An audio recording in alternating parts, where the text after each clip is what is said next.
Hi guys, so today, or this morning should I say, I'm going to be filming a controversial parenting tag. Now I know this is an old tag, but I've seen it on Mrs. Meldrum's channel, I've seen it on Brittany and Baby, I've seen it on many different channels that I really love, and I just thought, what a good tag to do. You know, who doesn't love a controversial subject to talk about? Now, I have my own opinions on many things, and sometimes I can be a little bit hot-headed, I'm not gonna lie. But these are not, you know, some of these are actually really good subjects to bring up. So let's get into it. Okay, so number one, pro-life or pro-choice. Now, okay, so many years I would say pro-life. I was very against anything other than pro-life. I think that's just a personal preference, but when you really look into the subject,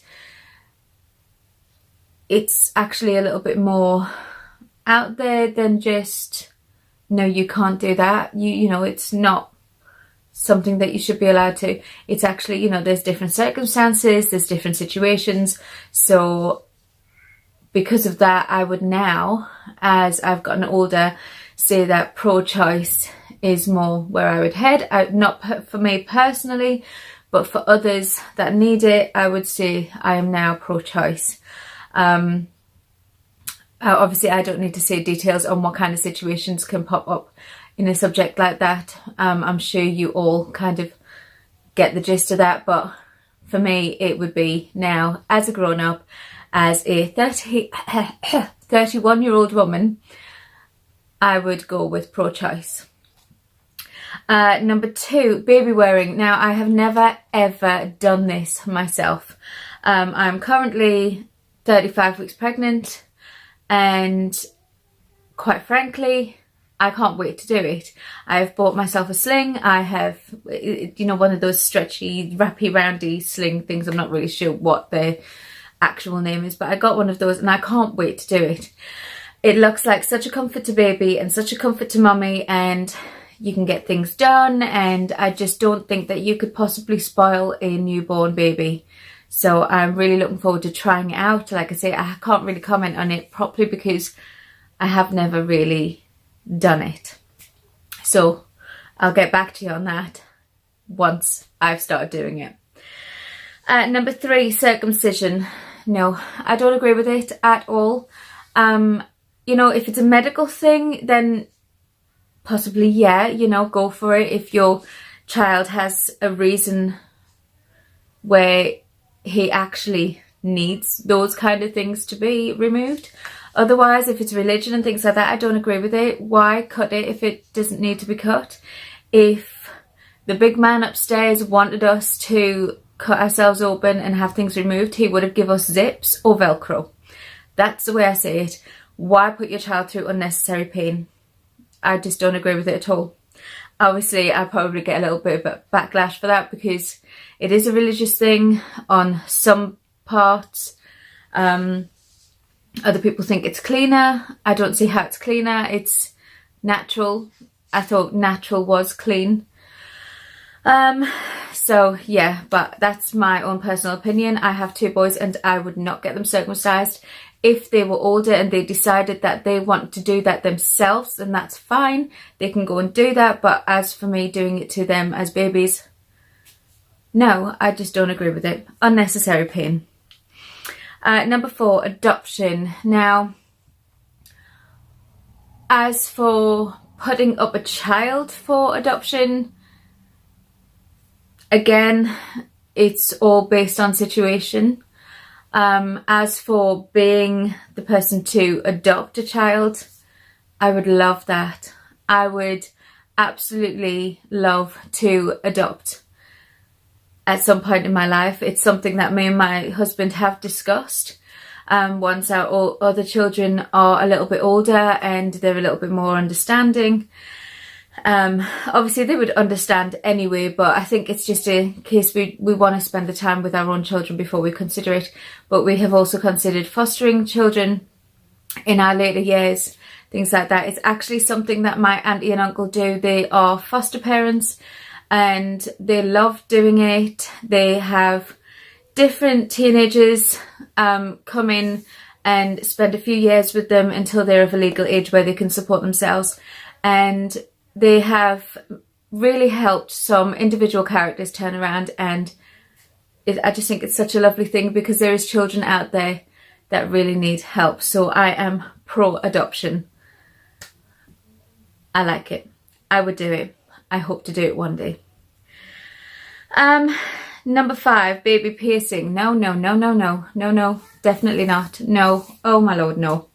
Again, it comes back to, circumcision as well. It is unnecessary, inflicted pain on your child. Why would you do it? If you were supposed to have holes in your ears, you would have been born with them. I obviously have my ears pierced. And I had my ears pierced when I was a baby. I don't remember it, and I get it that some parents do that because, babies forget the pain. But what if that child didn't want their ears pierced? What if they got an infection? What if something went terribly wrong? Why would you put your child through that pain? My eldest daughter is 7 and she really does not want her ears pierced. And that's fine. I didn't do it when she was a baby. She doesn't want it done now. And I'm glad, that I didn't do it when she was younger because, again, inflicted pain that's unnecessary and she doesn't actually want it done. So, no, I don't think it's necessary. I wouldn't go as far as saying it is a form of abuse, but I do say that it is unnecessary inflicted pain on your child. It's just not needed. Number 6, breast milk versus formula. Both. I think a baby that is thriving, a baby that is getting what it needs, that's the best way of doing it. I don't think I would necessarily say breast is best or formula is best. They're both giving your child what they need. I have got 5 children that have all been formula fed. I have tried breastfeeding in the past. It's been unsuccessful. I am pregnant with my 6th child. I will try breastfeeding again. If it doesn't work out, then yes, we will use formula. I'm hoping it does work out because I do want the experience of having that bond with my child. Obviously, you bond with your child regardless, but I do want to give it a go. So I am pro breast milk and pro formula. I don't think there should be a controversial input on that. You feed your child. It's as simple as that, really. If your child needs fed, you feed it. Regardless of what way you feed it, you feed your child. Number 7, cry out method versus other. Okay, so I've used both. I tried the cry out method with my first child, and for me personally it was hell to listen to. It didn't work. I think there is a difference between letting your child cry when they're taking a tantrum to letting a distraught newborn cry and you teaching it that you're not going to be picking it up. So basically all you're saying is, you can cry, but I'm not going to comfort you. So I don't think you can actually spoil a newborn by picking up when it cries. I think they just want the comfort and the smell of their mummy.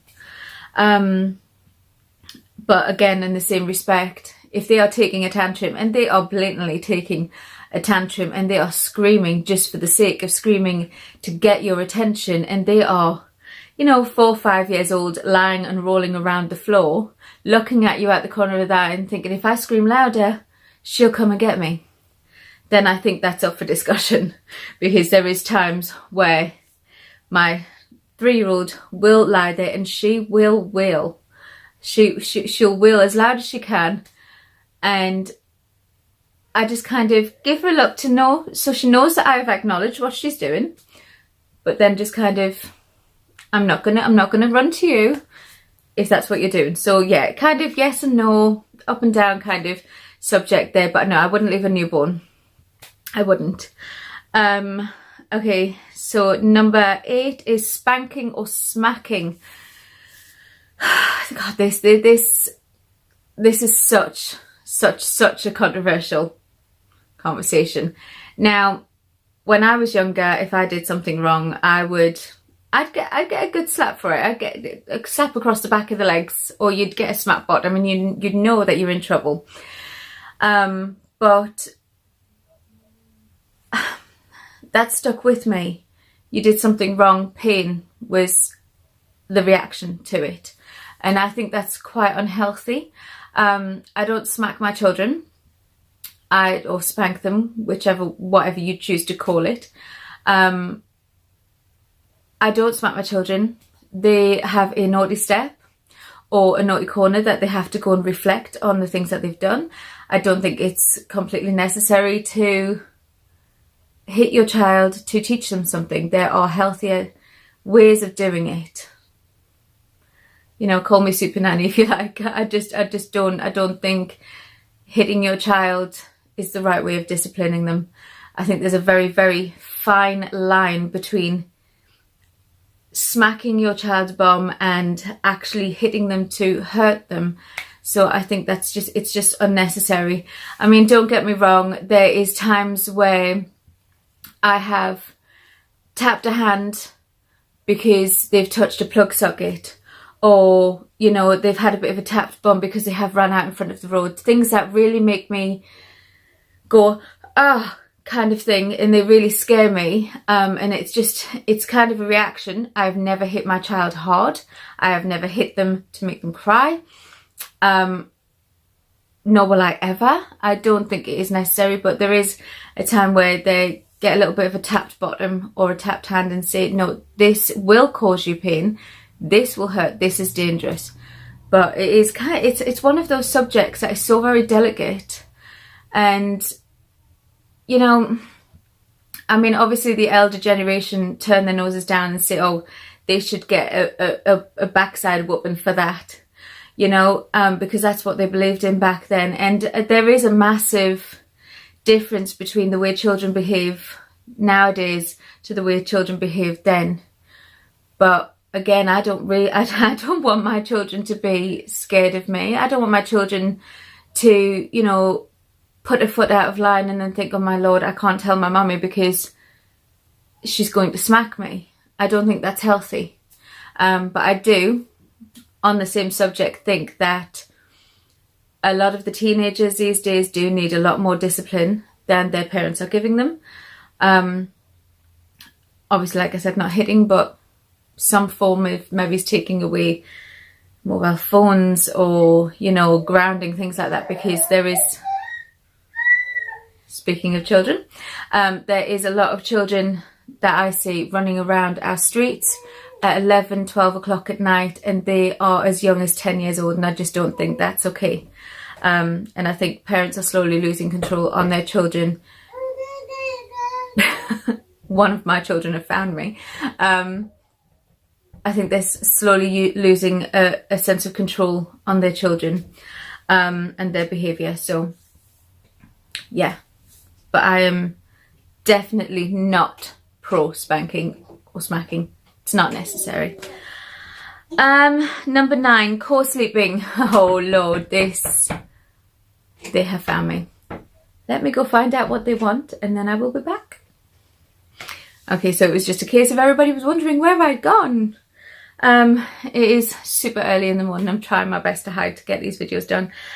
Okay, where were we? Co-sleeping. Okay, so with a couple of my children, we did the co-sleeping thing, but it got to a point where Dad was getting kicked out of the bed because our kids just kind of sprawl out and we have arms and legs everywhere. And when it came to the point of transitioning them into their own beds, it just did not go down well. So I was pro co-sleeping. Now, not so much. I haven't I haven't co-slept with my children for a long time. I've had Lily and Chloe and they have never slept in our bed unless they have woken up to the night and they've been poorly and they've kind of just lay on our pillow and we've cuddled in. But we've never co-slept with them because it was so much hassle getting them to transition. So I wouldn't really say that I am pro co-sleeping or, not. I think it's down to the personal preference of the parent. If you're willing to put up with a sprawled out child in the middle of mommy and daddy and where you're not getting any sleep and getting hit in the face and eventually kicked out of the bed, then you go for it. But for me personally, as I've gotten older, I've found that I'd rather have my bed to myself. It's my bed, but yeah, so they know that they know that we are there. We're never that far away. We don't have the biggest house in the world, so we are never miles away from them. So yeah, it's not needed for us now. I won't be co-sleeping with baby girl when she is born at all. So she will obviously be in our bedroom in her cot, but she will not be sharing our bed. Number 10, home versus public versus private versus charter school. Okay, I have no idea what a charter school is. Never heard of it. Homeschooling, I think you have to be very, very hands-on to do homeschooling. I personally would not have the time for it with all the millions of children that I have running around all the time. I won't say that I haven't considered it, because I have. Our eldest child, Ethan, has ADHD and he has had some learning difficulties in the past, and it has reflected badly with, things like bullying and things like that at school. He has had some extra help with his work at school. But it's mainly the bullying that made us consider homeschooling. But we didn't want to pull him out of the social side of being at school and having the experiences of going on school trips and, working in teams and things like that. We didn't want to take that experience away from him, so we decided against it in the end. If other parents have the time to do homeschooling and have the means to do it, then go for it. Absolutely go for it. Public school, my children go to a public school, absolutely nothing wrong with it. They get everything they need. The teachers are lovely. The schools are clean, they're tidy, they're well looked after. They get the job done. So, there's nothing wrong with a public school. Private school, again, it's something that I'd looked into when we first had Ethan, but it was something like £40,000 a year, which is just crazy money. And as well, it did have a boarding side of it, so where they would go and live in the school, as a boarding school, and that was a little bit more expensive. And I just don't like the idea of, your child being away from you like that. So, I think it's all, again, in the personal preference of the parents and the child on what you choose. So it's not a pro or con on any kind of different school, as long as your child is getting a good education and they are happy and they are safe and bullies are being kept at a very small minimum, if not getting rid of it altogether, which is easier said than done these days. Some children can be completely evil. So bullying is it's a hard subject to bring up, but I do find that no matter what kind of school you are in, whether you are private or public, there will be bullying. So it's something that has to be dealt with the parents and the teachers. So yeah, I think it's all about how you choose to give your child an education. An education is better than no education, so it doesn't really matter where you go as long as you're getting one. Number 11, vaccinations. I am pro-vaccination. I think it's a good thing to try and protect your child against these things that are going around, rubella, chickenpox. I don't think they do a vaccination for chickenpox. But meningitis, that kind of thing, they it's all in there. Yes, they do get a little bit poorly after they've had the vaccination. Yes, they are being injected with a live vaccine, but it's teaching their body how to fight it off. It's not a case of just putting any old chemical in their body. It is being put in there for a reason. I just think if you can protect your child, then do it. Number 12, medicating children. Okay, so obviously there's so many different kinds of medicating your child. As I mentioned, my eldest son has ADHD. We do not medicate that. It's an ongoing conversation that we are having. I'm not pro-medication or not pro-medicating medication. It's more down to the point of whether they need it. I'm not going to give them something they don't need. At the moment, I don't feel like Ethan needs medicating for his ADHD. I feel it's something we can handle without it. Later on down the line, if it was to get uncontrollable and we need a little extra help, then we would consider it. But like I say, it's an ongoing conversation on what kind of procedures we're going to take. He is under paediatrician, so you know, that's something we'll decide later. As for things like Calpol and ibuprofen, we only use those if the children are to come down very poorly, or is recommended by the doctor, or if they have a high grade fever. For a low grade fever, I won't medicate with paracetamol, Calpol, ibuprofen, because I think their body needs a chance to fight these things off. But if it is a high grade fever, then I will medicate. Number 13, cloth versus disposable diapers. Now, okay, so I know obviously disposable nappies are not biodegradable. We all know that. But again, I think it's just a case of laziness. For me personally, I use disposable diapers, nappies. I'm in the UK, so they're called nappies. Yeah, I think it's just a bit of laziness, really. I wouldn't have the time, the patience, or the stomach to be able to sit and wash reusable nappies. And so, yeah, we do use disposable ones. Maybe one day, you never know, they might bring out a biodegradable one. You would have thought at this day and age they would have. But, yeah, so I don't think it's, you know, preference. I don't think it's controversial. I don't think it's anything, you know, pros, cons or anything like that. I think it's just pure laziness that I use disposable. Yeah, and I'm not going to use cloth for the next one either. I only have one child that is in nappies, and obviously when this little lady is born, she will be in nappies as well. But yeah, I use disposable. Okay, number 14, last but never the least, store-bought baby food versus homemade. I do both. So I always keep store-bought baby food in the house. So if I'm running out the door, or, you know, if I need to do a shopping trip or something like that, I have those there. So again, a fed baby is best rather than nothing at all.